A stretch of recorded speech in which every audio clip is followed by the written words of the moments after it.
we're going to talk about where you place that bow. In previous videos, we've talked about how to hold the bow and to make sure that our fingers are round, relaxed, and flexible. Think jellyfish. Or if you place your hand in running water, you can feel the water pushing and pulling your fingers because you're not flexed. We want to stay relaxed. We want to make sure that our bow hand is comfortable and not causing ourselves pain, but also not changing the beautiful sound of the instrument. So let's talk about where to place the bow.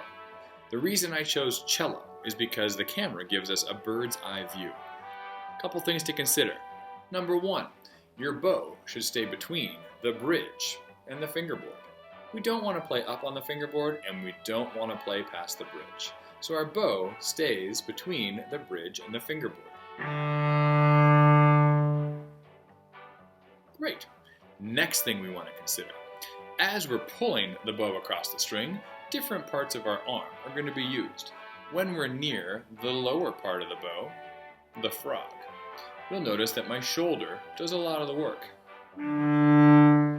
But then once I get to the middle of the bow, my shoulder runs out. If I only use my shoulder, my bow gets to be a crazy angle and makes a crazy sound.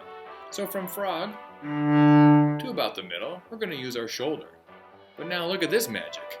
I am going to open my elbow from the middle to the tip. And that's how I'm able to use the whole bow and maintain this next really important thing. To be parallel, those are two lines that never cross. Imagine your bridge is a line, your bow is the other line. If I change the angle of my arm, that the bow is no longer parallel.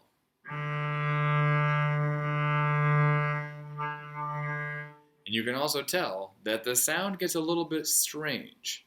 Notice, for example,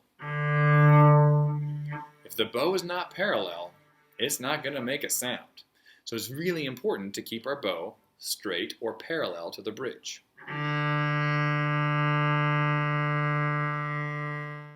How do we do that? Minor adjustments. Your shoulder, your elbow, your wrist, and your fingers will all be in charge for helping to keep your bow parallel. Now here's the fun.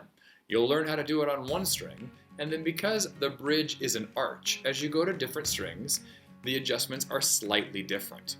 The other challenge is that it can be hard to look down your fingerboard and make sure your bow is parallel. So it's really important to either practice in front of a mirror or just turn your device on selfie mode so that you can see yourself practice and you can keep adjusting the angle of your bow. Last thing for making a good sound. If you press too hard, you sound like this. Otherwise known as not good. If you use no pressure and you hold all of your arm weight in your shoulder, you sound like this. Also known as not good. So what you're going to learn to do is allow your arm weight to fall into the instrument.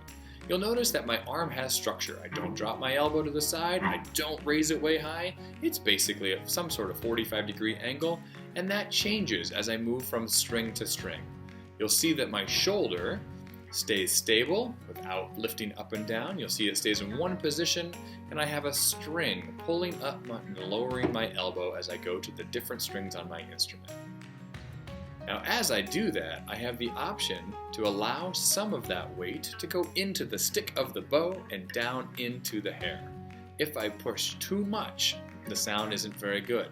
If I don't let any of that weight in, it doesn't sound so good. So it's somewhere in between. And this is why we practice open strings. So we can learn the amount of weight that we need to put into the instrument to make a beautiful sound. There are some tips for the bow. Now please remember, I've been playing for a while. You will sound the way you sound. But as you listen and pay attention to all those variables, I promise you, it will sound better and better every single day. Now remember, don't play through pain. If something hurts, take a break because you're probably using too much tension. Second thing to remember, posture. It's more important than notes. So think about how you're playing. Number 3, make sure you're always your best selves, ask questions when you need to, and you practice every day. By the end of the year, you'll be taller.